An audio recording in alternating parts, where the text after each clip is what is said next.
ഈശോയുടെ സമാധാനം നമ്മുടെ ഹൃദയങ്ങളെ ഭരിക്കട്ടെ. നമ്മൾ സംസാരിക്കാൻ ആഗ്രഹിക്കുന്നതും വിക്ടബേറിന് ദൈവം കൊടുത്ത വലിയൊരു അനുഗ്രഹത്തെക്കുറിച്ചാണ്. എന്താണ് ഈ കൈവപ്പ് ശുശ്രൂഷ? ഈ കൈവപ്പ് ശുശ്രൂഷ എന്ന് പറയുമ്പോൾ ഏറ്റവും ശ്രേഷ്ഠമായ ഒരു ശുശ്രൂഷയാണ് കൈവപ്പിൽ ശുശ്രൂഷ. നമ്മൾ സാധാരണ മനുഷ്യർ കൈവെക്കുമ്പോൾ എന്തെല്ലാം കാര്യങ്ങൾ ശ്രദ്ധിക്കണം, അതിലൂടെ നമ്മളിൽ എത്രമാത്രം പരിശുദ്ധാത്മാവിൻ്റെ അഭിഷേകമുണ്ടാകും, എത്രമാത്രം തിന്മ നമ്മളിൽ വന്ന് പ്രവേശിക്കുന്നുണ്ട് എന്നുള്ള കാര്യങ്ങളെല്ലാം ദൈവം വിക്ടബേറിന് വെളിപ്പെടുത്തി കൊടുത്ത അനേകം സന്ദർഭങ്ങളുണ്ട്. എബ്രായർക്ക് എഴുതിയ ലേഖനം 6-ാം അധ്യായം 1 മുതൽ 3 വരെയുള്ള തിരുവചനത്തിൽ ആത്മീയ അടിസ്ഥാനത്തെക്കുറിച്ച് വിശുദ്ധ പൗലോസ്ലീഹ പറയുന്നുണ്ട്. അതിനാൽ യേശുക്രിസ്തുവിൻ്റെ വചനത്തിൻ്റെ പ്രഥമ പാഠങ്ങൾ പിന്നിട്ട് നമുക്ക് പക്വതയിലേക്ക് വളരാം. നിർജ്ജീവ പ്രവൃത്തികളിൽ നിന്നുള്ള തിരിച്ചുവരവ്, ദൈവത്തിലുള്ള വിശ്വാസം, ജ്ഞാനസ്നാനത്തെ സംബന്ധിക്കുന്ന പ്രബോധനം, കൈവപ്പ്, മരിച്ചവരുടെ ഉയർപ്പ്, നിത്യവിധി, ഇവയ്ക്ക് വീണ്ടും ഒരു അടിസ്ഥാനം ഇടേണ്ടതില്ലല്ലോ. വിശുദ്ധ പൗലോസ്ലീഹ പറയുകയാണ്, ദൈവവചനത്തിൻ്റെ പ്രഥമ പാഠങ്ങൾ പിന്നിട്ട് നമുക്ക് പക്വതയിലേക്ക് വളരാം. ഈ പക്വതയിലേക്ക് വളരുമ്പോൾ അതിൽ ദൈവം വെളിപ്പെടുത്തി തരുന്ന വലിയൊരു രഹസ്യമാണ് കൈവപ്പ് എന്ന ശുശ്രൂഷ. മാമോദീസായിലൂടെ നമുക്ക് ലഭിച്ച ദൈവവര പ്രസാദത്തെ വീണ്ടും വീണ്ടും ഉജ്ജ്വലിപ്പിക്കുന്ന ഒരു കൂദാശയാണ് സ്ഥൈര്യലേപനം. ഈ സ്ഥൈര്യലേപനം നമുക്ക് ലഭിക്കുന്നത് എങ്ങനെയാണ്? സഭാപിതാക്കന്മാരുടെ കൈവപ്പിലൂടെ നമുക്ക് ലഭിക്കുന്ന വിശുദ്ധ കൂദാശയാണ് സ്ഥൈര്യലേപനം. വിശുദ്ധ പൗലോസ്ലീഹ പറയുന്നുണ്ട്, നമുക്ക് ലഭിച്ച ആ ദൈവിക വരത്തെ വീണ്ടും വീണ്ടും ഉജ്ജ്വലിപ്പിക്കണമെന്നാണ് പറയുക. ഈ പരിശുദ്ധാത്മാവിനെ കൈവപ്പിലൂടെ നമുക്ക് ലഭിക്കുകയാണ്. അപ്പോൾ ഓരോ ശുശ്രൂഷയ്ക്കും അതിൻ്റേതായ പ്രാധാന്യം അർഹിക്കുന്നുണ്ട്. അതിൽ അനേകം ദൈവിക രഹസ്യങ്ങൾ ഉൾക്കൊള്ളുന്നുണ്ട്. സിറിയൻ കുർബാനയിൽ നമ്മൾ കൈവപ്പ് ശുശ്രൂഷ നമുക്ക് ഉണ്ട്. വിശുദ്ധ കുർബാനയുടെ ഇടയിലായിട്ട് ശുശ്രൂഷ പറയും, എല്ലാവരും കൈവപ്പിനായി തല കുനിച്ച് ആശീർവാദം സ്വീകരിക്കുവിൻ എന്ന് ശുശ്രൂഷ പറയുമ്പോൾ നാം എല്ലാം ശിരസ് നമിച്ച് വിശുദ്ധ കുർബാനയുടെ മധ്യത്തിൽ ക്രിസ്തുവിൻ്റെ അടയാളമായി നിൽക്കുന്ന ആ വൈദികനിൽ നിന്നും നമ്മൾ കൈവപ്പ് സ്വീകരിക്കുന്നുണ്ട്. ആ കൈവപ്പിലൂടെ നമുക്ക് ആ അനുഗ്രഹം, വിശുദ്ധ കുർബാനയുടെ അനുഗ്രഹം നമുക്ക് ലഭിക്കുന്നുണ്ട്. അതുപോലെ ഹൈറാർക്കിക്കലായിട്ട് സഭാശ്രേഷ്ഠന്മാർ വഴി നമുക്ക് ലഭിക്കുന്ന ഒരു അനുഗ്രഹം ആ സമയത്ത് നമുക്ക് ലഭിക്കുന്നുണ്ട്. ഇങ്ങനെ അനേകം കൃപാവരങ്ങൾ, പ്രസാദവരങ്ങൾ കൈവപ്പിലൂടെ നമുക്ക് ലഭിക്കുന്നുണ്ട്. അപ്പോൾ ഈ കൈവപ്പിൻ്റെ ശുശ്രൂഷയുടെ രഹസ്യത്തെക്കുറിച്ച് ദൈവം വിക്ടബേറിന് വളരെ വലിയതായിട്ട് വെളിപ്പെടുത്തി കൊടുത്തതനുസരിച്ച് അദ്ദേഹം ആ സത്യങ്ങളെക്കുറിച്ച് പല സമയത്തും ശക്തമായിട്ട് പറയുന്നുണ്ട്. അതിലൂടെ അദ്ദേഹത്തിന് അനേകം എതിർപ്പുകളും ഉണ്ടായിട്ടുണ്ട്. അദ്ദേഹം പറയും, കർത്താവിൻ്റെ സത്യം നിലനിർത്തുക, വിശുദ്ധ വചനത്തിൻ്റെ സത്യത്തെ നിലനിർത്തിക്കൊണ്ട് പോകുക എന്നുള്ളതാണ് ഓരോ ശുശ്രൂഷകൻ്റെയും ദൗത്യമാണ്. വിശുദ്ധ വചനത്തെ സംരക്ഷിക്കുക നമ്മുടെ ഓരോരുത്തരുടെയും കടമയാണ്. ആദ്യമായിട്ട് കൈവപ്പിൻ്റെ ആ ശക്തിയെക്കുറിച്ച് ദൈവം ബ്രദറിന് വെളിപ്പെടുത്തി കൊടുത്ത ഒരു സംഭവമുണ്ട്. ഒരു പ്രാവശ്യം ബ്രദർ ഒരു സ്ഥലത്ത് പ്രാർത്ഥിക്കാൻ പോയി. വളരെയേറെ ദുർഘടം പിടിച്ച ഒരു ഗ്രാമത്തിലാണ് അദ്ദേഹം പ്രാർത്ഥിക്കാൻ പോയത്. ആ പ്രാർത്ഥനയിൽ സംബന്ധിക്കാൻ ആ ഇടവകയിലെ വികാരിയച്ഛനും അദ്ദേഹത്തിൻ്റെ കൂടെ ഉണ്ടായിരുന്നു. ഒരു ഭവന സന്ദർശനത്തിൽ ഒരു സഹോദരി കർത്താവിനെ സ്തുതിച്ചപ്പോൾ ആ സ്തുതിപ്പിൽ ബ്രദറിന് മനസ്സിലായി, യഥാർത്ഥ ദൈവിക സ്തുതിപ്പല്ല അവരിലൂടെ വരുന്നത് എന്ന്. ആ സ്തുതിപ്പിൻ്റെ വ്യത്യാസം ദൈവം ബ്രദറിന് വെളിപ്പെടുത്തി കൊടുത്തു. ബ്രദർ അവരോട് സംസാരിക്കാനിടയായി. അവരുടെ കുടുംബത്തിൽ വളരെയേറെ അസ്വസ്ഥതകൾ, ബുദ്ധിമുട്ടുകളെല്ലാം അനുഭവപ്പെട്ടതുകൊണ്ടാണ് പ്രാർത്ഥിക്കാനായിട്ട് ആ ഭവനത്തിലേക്ക് പോയത്. ഒരു പ്രാവശ്യം അവർ മുരിഞ്ഞൂരിൽ നിന്ന് ധ്യാനമൊക്കെ കൂടി പരിശുദ്ധാത്മാവിനാൽ നിറഞ്ഞ് ബസ്സിൽ അവർ യാത്ര ചെയ്യുമ്പോൾ നല്ല അഭിഷേകത്തോടെയായിരുന്നു അവർ ആ ധ്യാനത്തിൽ നിന്ന് പിരിഞ്ഞ് വീട്ടിലേക്ക് പോയത്. ആ യാത്രയിൽ അവർ മലവേട പെൺകുട്ടികളെ കണ്ടുമുട്ടുകയാണ്. ആ കുട്ടികൾക്ക് എന്തോ അസ്വസ്ഥതകൾ ഉണ്ടായപ്പോൾ, ആ കുട്ടികൾക്ക് എന്തോ രോഗങ്ങൾ കണ്ടപ്പോൾ ഇവർ പെട്ടെന്ന് ആ കുട്ടികളുടെ തലയിൽ കൈവച്ച് പ്രാർത്ഥിക്കുകയാണ്. പ്രാർത്ഥനത്തിന് ശേഷം അവർ വീട്ടിലെത്തി. വീട്ടിലെത്തിയപ്പോൾ ഈ സ്ത്രീ വളരെയേറെ അസ്വസ്ഥതയായി കാണപ്പെട്ടു. പ്രാർത്ഥിക്കാൻ സാധിക്കുന്നില്ല. അങ്ങനെ ബ്രദറിന് മനസ്സിലായി കൈവപ്പ് ശുശ്രൂഷ പ്രാധാന്യം. അതിലൂടെ അവർ വളരെയേറെ ഫ്രീ ആകുകയാണ്. ആ പെൺകുട്ടികൾ വളരെയേറെ ഫ്രീ ആകുകയും ഇവരിലേക്ക് ആ തിന്മയുടെ ശക്തി പ്രവേശിക്കുകയും ചെയ്തു. അതിലൂടെ ആ കുടുംബത്തിൽ ഒത്തിരിയേറെ അസ്വസ്ഥതകൾ ഉണ്ടാകുകയാണ്. ഇതുപോലെ പല അനുഭവങ്ങളെക്കുറിച്ച് ബ്രദർ പറയുന്നുണ്ട്. അതുപോലെ വേറൊരു ദമ്പതികളെ ബ്രദർ കണ്ടുമുട്ടി. വളരെയേറെ സ്നേഹത്തിൽ ജീവിച്ചിരുന്ന കുടുംബങ്ങൾ പരസ്പരം ഭിന്നിക്കുന്നതിനുള്ള കാരണം അന്വേഷിച്ച് കണ്ടെത്തിയപ്പോഴാണ് ഒരു വളരെ ബന്ധനമുള്ള ഒരു വ്യക്തി ഇവരുടെ തലയിൽ കൈവച്ചതിന് ശേഷമാണ് ഇവരുടെ കുടുംബത്തിൽ ഭിന്നതകൾ ഉണ്ടായത്. ഭാര്യ ഭർത്താക്കന്മാർ തമ്മിൽ രണ്ടായി. വളരെയേറെ പ്രശ്നങ്ങൾ കുടുംബത്തിലുണ്ടായി. അതുകൊണ്ട് ബ്രദർ പറയും കൈവപ്പ് ശുശ്രൂഷയുടെ പ്രാധാന്യം വളരെ വലുതാണെന്നും അതിൻ്റെ വില എത്ര വലുതാണെന്നും ബ്രദർ പലപ്പോഴും പറയാറുണ്ട്. അതുപോലെ നമുക്കറിയാം സഭാ ശുശ്രൂഷയിൽ നമ്മൾ കാണുന്നുണ്ട് വൈദികർക്ക് ബഹുമാനപ്പെട്ട ബിഷപ്പിലൂടെ എങ്ങനെയാണ് ആ വൈദിക പദവിയിലേക്ക് അവരെ ഉയർത്തപ്പെടുന്നതെന്ന്. കൈവപ്പ് ശുശ്രൂഷയിലൂടെ ആ പദവി അവർക്ക് കൊടുക്കുകയാണ്. അത്രമാത്രം വിലപ്പെട്ടതാണ് ഓരോ ശുശ്രൂഷകളും. അതുപോലെ ഓരോ ദൗത്യങ്ങൾ ഏൽപ്പിക്കുമ്പോൾ പ്രവാചകന്മാരും അപ്പസ്തോലന്മാരുമെല്ലാം കൈവപ്പിലൂടെ ആ ദൗത്യങ്ങൾ അവരെ ഏൽപ്പിക്കുകയാണ്.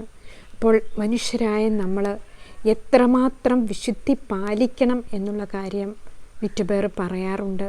പരസ്പരം കൈവയ്ക്കുമ്പോൾ അവിടെ എന്തെല്ലാം സംഭവങ്ങളാണ് ഉണ്ടാകുന്നത്. സാധാരണ മനുഷ്യരായ വ്യക്തികൾ പരസ്പരം കൈകൾ വയ്ക്കുമ്പോൾ അവിടെ സംഭവിക്കുന്നത് എന്താണ്? നമുക്കറിയാം, മനുഷ്യരായ നമ്മൾ അനേകം പാപത്തിനടിമയാണ്. കുമ്പസാരമില്ലാത്തവരുണ്ട്, മദ്യപാനത്തിന് അടിമകളായിട്ടുള്ളവരുണ്ട്, അതുപോലെ പല പല പാപങ്ങൾക്ക് അടിമപ്പെട്ടവരുണ്ട്. അവർ മറ്റൊരു വ്യക്തിയുടെ തലയിൽ കൈവയ്ക്കുമ്പോൾ സാധാരണ നമ്മൾ പറയും പ്രാർത്ഥിക്കാൻ വേണ്ടിയിട്ടാണ്. പക്ഷെ നമ്മൾ ആ കൈവപ്പിലൂടെ പ്രാർത്ഥിക്കുമ്പോൾ ഏതരൂപിയെയാണ് നമ്മൾ അവർക്ക് നൽകുക? നമ്മൾ ആ സ്വീകരിക്കുന്ന വ്യക്തി നല്ലൊരു പരിശുദ്ധാത്മാവിൻ്റെ അഭിഷേകമുള്ള വ്യക്തിയാണെങ്കിൽ അവർ അസ്വസ്ഥരാകും ഇവർ കൈവുകൾ വയ്ക്കുമ്പോൾ. അത്രമാത്രം ദൈവിക രഹസ്യങ്ങൾ അതിലുണ്ട്. അതാണ് വിശുദ്ധ പൗലോസ്ലീഹ പറയുന്നുണ്ട് 1 തിമോത്തി 5:22 തിരുവചനത്തിൽ, ആർക്കെങ്കിലും കൈവപ്പ് നൽകുന്നതിൽ തിടുക്കം കൂട്ടുകയോ മറ്റൊരാളുടെ പാപത്തിൽ പങ്കുചേരുകയോ അരുത്, നീ വിശുദ്ധി പാലിക്കണം. നമ്മൾ കൈവയ്ക്കുമ്പോൾ മറ്റൊരാളുടെ പാപത്തിൽ പങ്കുചേരുന്നുണ്ട് എന്ന് വിശുദ്ധ പൗലോസ്ലീഹ പറയുകയാണ്. വിശുദ്ധി പാലിക്കണം. വിശുദ്ധിയില്ലാതെ നമ്മൾ മറ്റൊരു വ്യക്തിയുടെ ശിരസിന്മേൽ കൈകൾ വെച്ച് പ്രാർത്ഥിക്കുമ്പോൾ നമ്മുടെ അശുദ്ധി അവർക്ക് പകർന്നു കൊടുക്കുകയാണ്. അതുപോലെ അഭിഷേകം ഇല്ലാത്ത ഒരു വ്യക്തിയിൽ നിന്ന് നമ്മൾ കൈവപ്പ് സ്വീകരിക്കുമ്പോൾ നമ്മളിൽ ലഭിക്കുന്നത് എന്താണ്? ആ വ്യക്തിയുടെ പാപങ്ങളാണ്. ആ വ്യക്തി ഏതിനെല്ലാം അടിമകളാണോ, ചിലപ്പോൾ ധനമോഹത്തിന് ഭയങ്കര അടിമയായിട്ടുള്ള വ്യക്തിയായിരിക്കാം, അതുപോലെ പല പല പാപങ്ങൾക്ക് അടിമപ്പെട്ട വ്യക്തിയായിരിക്കാം. ആ വ്യക്തികൾ നമ്മളുടെ ശിരസിന്മേൽ കൈകൾ വെച്ച് പ്രാർത്ഥിക്കുമ്പോൾ നമുക്ക് ലഭിക്കുന്നത് എന്താണ്? ആ തിന്മയുടെ അടിമത്തത്തിൻ്റെ ഒരു അരൂപിയാണ്, ഭയത്തിൻ്റെ അരൂപിയാണ് ലഭിക്കുക. അതേസമയം സഭാശ്രേഷ്ഠന്മാരുടെ കൈവപ്പിലൂടെ നമുക്ക് ലഭിക്കുമ്പോൾ അവിടെ പരിശുദ്ധാത്മാവിനെ ദൈവം വാഗ്ദാനം ചെയ്യുന്നുണ്ട്. ദൈവം ഹൈറാർക്കിക്കലായിട്ട് അവർക്ക് കൊടുക്കുന്ന ഒരു കൃപയാണ് കൈവപ്പ് ശുശ്രൂഷ. അതാണ് നമ്മൾ പള്ളിയിലൊക്കെ കൊണ്ടുപോയി നമ്മുടെ കുഞ്ഞുങ്ങളെ കൊണ്ടുപോയി അടിമ വയ്ക്കും. നമുക്കെന്തെങ്കിലും അസ്വസ്ഥതകൾ ഉണ്ടെങ്കിൽ ആ വൈദികൻ്റെ കൈവപ്പിലൂടെ നമുക്ക് ലഭിക്കുന്ന ഒരു കൃപാവരമുണ്ട്. അത് നമ്മളെപ്പോഴും വിവേചിച്ച് വേണം ഓരോ ശുശ്രൂഷയിലും നമ്മൾ ചെയ്യേണ്ടത് എന്നുള്ള കാര്യം ബ്രദർ വിക്ടർ എപ്പോഴും ഓർമ്മിപ്പിച്ചിരുന്നു. അതുകൊണ്ട് കൈവപ്പ് നൽകുന്നതിൽ നമ്മൾ ഒരിക്കലും തിടുക്കം കൂട്ടരുത്. ഏറ്റവും വിശുദ്ധി പാലിച്ച് പ്രാർത്ഥനയിലൂടെ മാത്രം ചെയ്യേണ്ട ഒരു ശുശ്രൂഷയാണ് കൈവപ്പ്. അതുപോലെ നമുക്കറിയാം, മാതാപിതാക്കന്മാർക്ക് ദൈവം കൊടുക്കുന്ന അനുഗ്രഹമാണ് കൈവെക്കാനുള്ള അനുഗ്രഹം. തൻ്റെ കുഞ്ഞുങ്ങളെ പ്രാർത്ഥിച്ച് കൈവച്ച് അനുഗ്രഹിക്കാനുള്ള ഒരു അനുഗ്രഹം ദൈവം മാതാപിതാക്കന്മാർക്ക് കൊടുത്തിട്ടുണ്ട്. അപ്പോൾ ഓരോ മാതാപിതാക്കന്മാരും എത്രമാത്രം വിശുദ്ധി പാലിച്ചിട്ട് വേണം തങ്ങളുടെ കുഞ്ഞുങ്ങളുടെ തലയിൽ കൈവച്ച് പ്രാർത്ഥിച്ചവരെ അനുഗ്രഹിക്കാൻ എന്നുള്ള കാര്യം നമ്മൾ ബോധപൂർവം ഓർത്തിരിക്കേണ്ടതാണ്. കുമ്പസാരത്തിലൂടെ നമ്മുടെ പാപങ്ങൾ എടുത്തു മാറ്റപ്പെടുന്നു. അതിനുശേഷം നമ്മൾ കൈവയ്ക്കുമ്പോഴാണ് അവർക്ക് പരിശുദ്ധാത്മാവിനെ ലഭിക്കുക. ആ ഒരു അധികാരം ദൈവം അവർക്ക് കൊടുത്തിട്ടുണ്ട്. പക്ഷെ നമ്മൾ പശ്ചാത്തപിച്ച് പാപങ്ങൾ ഏറ്റുപറഞ്ഞ് ദൈവത്തിൻ്റെ മുൻപിൽ അനുദപിച്ചതിന് ശേഷം നമ്മുടെ മക്കളെ ബ്ലെസ് ചെയ്യുമ്പോഴാണ് അവിടെ അനുഗ്രഹമുണ്ടാകുക. അല്ലെങ്കിൽ നമ്മൾ വളരെയേറെ പാപത്തിനടിമയാണെങ്കിൽ, മദ്യപാനത്തിനടിമയാണെങ്കിൽ, പണത്തിനടിമയാണെങ്കിൽ, ലോക അരൂപിക്കടിമയാണെങ്കിൽ, ഇതെല്ലാമാണ് കുഞ്ഞുങ്ങൾക്ക് ലഭിക്കുക. അപ്പോൾ നമ്മൾ കൈവയ്ക്കുമ്പോൾ എപ്പോഴും ശ്രദ്ധിക്കേണ്ട കാര്യമാണ്, പ്രാർത്ഥനാപൂർവം ചെയ്യേണ്ട ശ്രേഷ്ഠ ശുശ്രൂഷയാണ് കൈവപ്പ് ശുശ്രൂഷ. അതുകൊണ്ടാണ് വിശുദ്ധ പൗലോസ്ലീഹ 1 തിമോത്തി 4:14 പറയുകയാണ്, പ്രവചനപ്രകാരവും സഭാശ്രേഷ്ഠന്മാരുടെ കൈവപ്പ് വഴിയും നിനക്ക് നൽകപ്പെട്ട കൃപാവരം അവഗണിക്കരുത്. അവരിലൂടെ നമുക്ക് ലഭിക്കുന്നത് എന്താണ്? കൃപാവരം ലഭിക്കുകയാണ്. അതിലൂടെ നമുക്ക് ആ കൈവപ്പിലൂടെ നമ്മൾ കൊണ്ടുപോയി അടിമ നമ്മളെ വയ്ക്കുമ്പോൾ ആ ഒരു കൃപാവരമാണ് നമുക്ക് ലഭിക്കുക. സഭയിലൂടെ ദൈവം അവർക്ക് കൊടുക്കുന്ന ഒരു അധികാരമാണ് കൈവപ്പിന് ശുശ്രൂഷ. ഇതുപോലെ തന്നെ നമുക്ക് കാണാൻ സാധിക്കും കൈവെപ്പിലൂടെ നമുക്ക് ലഭിക്കുന്നത് എന്തെല്ലാമാണെന്ന് വിശുദ്ധ പൗലോസ്ലീഹ തിമോത്തിയോസ്യർക്ക് എഴുതിയ 2-ാം ലേഖനത്തിൽ 1-ാം അധ്യായം 6-7 പറയുകയാണ്, എൻ്റെ കൈവപ്പിലൂടെ നിനക്ക് ലഭിച്ച ദൈവീക വരം വീണ്ടും ഉജ്ജ്വലിപ്പിക്കണമെന്ന് ഞാൻ നിന്നെ അനുസ്മരിപ്പിക്കുന്നു. എന്തെന്നാൽ ഭീരുത്വത്തിൻ്റെ ആത്മാവിനെ അല്ല ദൈവം നമുക്ക് നൽകിയത്, ശക്തിയുടെയും സ്നേഹത്തിൻ്റെയും ആത്മനിയന്ത്രണത്തിൻ്റെയും ആത്മാവിനെയാണ്. ഈ കൈവപ്പിലൂടെ നമുക്ക് ലഭിക്കുന്നത് എന്താണ്? സ്നേഹത്തിൻ്റെയും ശക്തിയുടെയും ആത്മനിയന്ത്രണത്തിൻ്റെ ആത്മാവിനെയാണ്. ഓരോ വ്യക്തിയും കൈവയ്ക്കുമ്പോൾ നമുക്ക് ലഭിക്കുന്ന 3 കാര്യങ്ങളാണ്: ദൈവസ്നേഹം, ദൈവശക്തി, ആത്മനിയന്ത്രണം. നമ്മളിൽ ആത്മനിയന്ത്രണമില്ലാതെ, നമ്മളിൽ പാപം കെട്ടുപിടഞ്ഞ് കിടന്നിട്ട് നമ്മൾ മറ്റുള്ളവരുടെ മേൽ കൈവയ്ക്കുമ്പോൾ ആ പാപത്തിൻ്റെ കെട്ടുകൾ അവരുടെ മേൽ വരും. അതാണ് വിശുദ്ധ പൗലോസ്ലീഹ ഇവിടെ പറയുന്നുണ്ട്, ഭീരുത്വത്തിൻ്റെ ആത്മാവിനെ അല്ല ഞാൻ നിങ്ങൾക്ക് നൽകുന്നത്. ആ ഭീരുത്വത്തിൻ്റെ ആത്മാവായിരിക്കും നമ്മിൽ പലപ്പോഴും ഇരിക്കുന്നത്. അതുകൊണ്ട് എപ്പോഴും നമ്മൾ ഫ്രഷായിട്ടായിരിക്കണം ഈ ശുശ്രൂഷ ചെയ്യേണ്ടത്. വിക്ടബറിന് നിർബന്ധമുണ്ടായിരുന്നു കൈവപ്പ് ശുശ്രൂഷ അത്രമാത്രം വിശുദ്ധിയിലും ചെയ്യേണ്ട ശുശ്രൂഷയാണ് എന്ന്. അതുകൊണ്ടാണ് ദാനിയേൽ പ്രവാചകന്റെ പുസ്തകം 13-ാം അധ്യായത്തിൽ നമ്മൾ കാണുന്നുണ്ട്, സൂസന്നായെ കുറിച്ചാണ് പറയുക. ഈ സൂസന്നായെ പാപത്തിലേക്ക് നയിച്ചത് ആരാണ്? 2 ശ്രേഷ്ഠന്മാരാണ്. ശ്രേഷ്ഠന്മാരെന്ന് പറയുമ്പോൾ സമൂഹത്തിൽ വളരെയേറെ പദവികളുണ്ടായിരുന്ന വ്യക്തികളായിരുന്നു ഈ ശ്രേഷ്ഠന്മാർ. സൂസന്ന എന്ന വിശുദ്ധയായ ഒരു സ്ത്രീയെക്കുറിച്ച്, അവർ ദൈവഭക്തയായിരുന്നു. അവൾ ഒരു തിന്മയും ചെയ്യാതെ അതിൽ നിന്ന് ഈ സൂസന്ന അത്യുന്നതനായ ദൈവത്തെ വിളിച്ചപേക്ഷിക്കുമ്പോഴാണ് ദാനിയേലിൻ്റെ പരിശുദ്ധമായ ആത്മാവിനെ ദൈവം ഉണർത്തി ആ സത്യം വെളിച്ചത്ത് കൊണ്ടുവരുന്നത്. അപ്പോൾ ഈ ശ്രേഷ്ഠന്മാർ ഈ വളരെ വിശുദ്ധയായ ഈ സൂസന്നായുടെ തലയിൽ കൈവച്ച് പ്രാർത്ഥിക്കുന്നുണ്ട്. അപ്പോൾ ഈ ശ്രേഷ്ഠന്മാരെ എത്രമാത്രം വിശുദ്ധി പാലിക്കണം എന്നുള്ള കാര്യം വിക്ടബർ വളരെ ശക്തമായിട്ട് പറഞ്ഞിരുന്നു. ഇതിൽ പറയുകയാണ്, ദാനിയേൽ പ്രവാചകന്റെ പുസ്തകം 13-ാം അധ്യായം 34-ാം വചനത്തിൽ, അപ്പോൾ 2 ശ്രേഷ്ഠന്മാർ ജനമധ്യേ എഴുന്നേറ്റ് നിന്ന് അവളുടെ തലയിൽ കരങ്ങൾ വെച്ചു. അവൾ കരഞ്ഞുകൊണ്ട് സ്വർഗത്തിലേക്ക് ദൃഷ്ടി ഉയർത്തി. അവൾ കർത്താവിൽ ആശ്രയം അർപ്പിച്ചു. കണ്ടോ, ഈ ശ്രേഷ്ഠന്മാർ ഒരു പാപവും ചെയ്യാതിരുന്ന ഈ സ്ത്രീയുടെ മേൽ കരങ്ങൾ വയ്ക്കുകയാണ്. അവൾ കർത്താവിൽ പ്രത്യാശയർപ്പിച്ച് ദൈവത്തെ വിളിച്ചപേക്ഷിച്ചതുകൊണ്ട് ദാനിയേലിൻ്റെ പരിശുദ്ധമായ ആത്മാവിനെ ദൈവം ഉണർത്തി ആ തിന്മയിൽ നിന്ന് അവരെ ദൈവം രക്ഷിക്കുകയാണ്. ഈ ശ്രേഷ്ഠന്മാരുടെ യഥാർത്ഥ സ്വഭാവം ദൈവം വെളിപ്പെടുത്തുകയാണ്. അതുകൊണ്ടാണ് കൈവപ്പ് ശുശ്രൂഷ എന്ന് പറയുമ്പോൾ ഏറ്റവും ശ്രേഷ്ഠമായ ശുശ്രൂഷയാണ്. മോശ ജോഷുവയുടെ മേൽ കൈവച്ചപ്പോൾ ജോഷുവ ദൈവാത്മാവിനാൽ നിറഞ്ഞ് തൻ്റെ ശുശ്രൂഷകൾ ഏറ്റെടുക്കുന്ന കാര്യം നമ്മൾ കാണുന്നുണ്ട്. നിയമാവർത്തനത്തിൻ്റെ പുസ്തകം 34-ാം അധ്യായം 9-ാം തിരുവചനത്തിൽ നമ്മൾ കാണുന്നു, നൂനിൻ്റെ പുത്രനായ ജോഷുവ ജ്ഞാനത്തിൻ്റെ ആത്മാവിനാൽ പൂരിതനായിരുന്നു.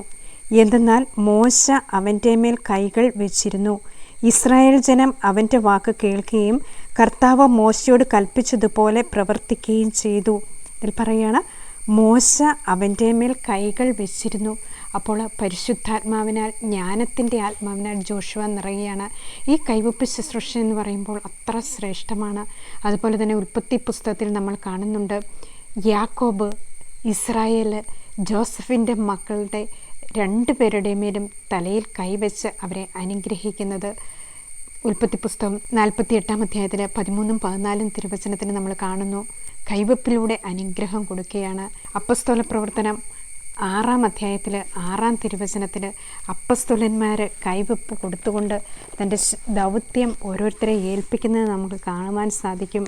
അവരെ അപ്പസ്തോലന്മാരുടെ മുൻപിൽ നിർത്തി അവർ പ്രാർത്ഥിച്ചിട്ട് അവരുടെ മേൽ കൈകൾ വെച്ചു. ദൈവവചനം പ്രചരിക്കുകയും ജെറൂസലേമിൽ ശിഷ്യന്മാരുടെ എണ്ണം വളരെയേറെ വർദ്ധിക്കുകയും ചെയ്തു. പുരോഹിതന്മാരിൽ വളരെ പേരും വിശ്വാസം സ്വീകരിച്ചു. ഈ 7 ഡീക്കന്മാരെ തിരഞ്ഞെടുത്ത് അവരുടെ മേൽ കൈകൾ വെച്ച് അവർക്ക് ഈ വരം അവർ നൽകുന്നതായിട്ട് നമ്മൾ കാണുന്നുണ്ട്. അതുപോലെ തന്നെ നമുക്ക് കാണാൻ സാധിക്കും, നമ്മുടെ കർത്താവായ ഈശോ കൈകൾ വെച്ച് എല്ലാവരെയും അനുഗ്രഹിക്കുന്ന നമുക്ക് കാണാൻ സാധിക്കും. വൈകുന്നേരമായപ്പോൾ വിവിധ രോഗങ്ങളാൽ കഷ്ടപ്പെട്ടവരെയെല്ലാം അവർ അവൻ്റെ അടുക്കൽ കൊണ്ടുവന്നു. ഓരോരുത്തരുടെ മേൽ കൈകൾ വെച്ച് അവൻ അവരെ സുഖപ്പെടുത്തി.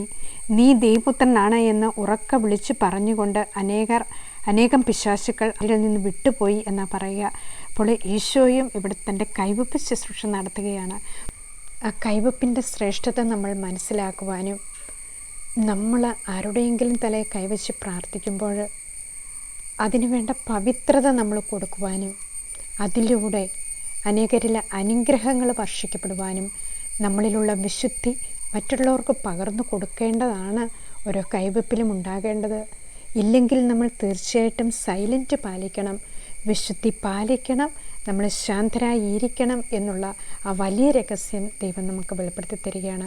അതാണ് നമ്മളെപ്പോഴും കാണാപ്പാഠം പഠിക്കേണ്ട ഒരു വചനമാണ് 1 തിമോത്തി 5-ാം അധ്യായം 22-ാം തിരുവചനത്തിൽ, ആർക്കെങ്കിലും കൈവപ്പ് നൽകുന്നതിൽ തിടുക്കം കൂട്ടുകയോ മറ്റൊരാളുടെ പാപത്തിൽ പങ്കുചേരുകയരുത്, നീ വിശുദ്ധി പാലിക്കണം എന്നാണ് വിശുദ്ധ പൗലോസ്ലീഹ പറയുന്നത്. നമ്മളിൽ അത്രമാത്രം പരിശുദ്ധി ഉണ്ടായിരിക്കുവാനും അതിലൂടെ വളരെയേറെ ശാന്തതയിലും എളിമയിലും നമുക്ക് ദൈവം തന്ന ആ ശുശ്രൂഷകളെ വളർത്തിക്കൊണ്ടുവരുവാനും കർത്താവ് നമ്മളെ അനുഗ്രഹിക്കാൻ വേണ്ടി പ്രാർത്ഥിക്കാം. ഈ ശുശ്രൂഷയിലൂടെ വിക്ടബറിനെ സംബന്ധിച്ചിടത്തോളം ഈ കൈവപ്പിലൂടെ വന്ന അനേകം കാര്യങ്ങൾ ദൈവം അദ്ദേഹത്തിന് വെളിപ്പെടുത്തി കൊടുത്തു. അത്രമാത്രം ശ്രേഷ്ഠ കൃപയാണെന്നും ആ കൃപ എത്രമാത്രം മാന്യതയിലും വിശുദ്ധിയിലും നമ്മൾ സംരക്ഷിക്കപ്പെടേണ്ടതുണ്ട് എന്നുള്ള കാര്യവും അദ്ദേഹത്തിന് കർത്താവ് വെളിപ്പെടുത്തി കൊടുക്കുകയാണ്. ഓരോ കൈവപ്പ് ശുശ്രൂഷ നമ്മൾ സ്വീകരിക്കുമ്പോഴും പരിശുദ്ധാത്മാവിനാൽ നിറയപ്പെട്ടവരായി നമ്മൾ മാറുവാനായിട്ട് ആ ലഭിച്ച കൃപയെ കൂടുതൽ കൂടുതൽ ഉജ്ജ്വലിപ്പിക്കുവാനായിട്ട് ദൈവം നമ്മളെ അനുഗ്രഹിക്കണമേ എന്ന് പ്രാർത്ഥിച്ചുകൊണ്ട് സ്നേഹത്തിൻ്റെയും ശക്തിയുടെയും ആത്മനിയന്ത്രണത്തിൻ്റെ ആത്മാവിനെ, പരിശുദ്ധാത്മാവിനെ നമുക്ക് നൽകണമേ എന്ന് നമുക്ക് തീക്ഷ്ണമായി പ്രാർത്ഥിച്ചുകൊണ്ട് ആഗ്രഹിച്ചുകൊണ്ടും ഈശോയുടെ വാഗ്ദാനങ്ങൾക്ക് ഞങ്ങൾ യോഗ്യരാകുവാൻ സർവീസിൻ്റെ പരിശുദ്ധ ദൈവമാതാവേ ഞങ്ങൾക്ക് വേണ്ടി പ്രാർത്ഥിക്കണമേ. ഈശോ മിശിഹായ്ക്ക് സ്തുതിയായിരിക്കട്ടെ.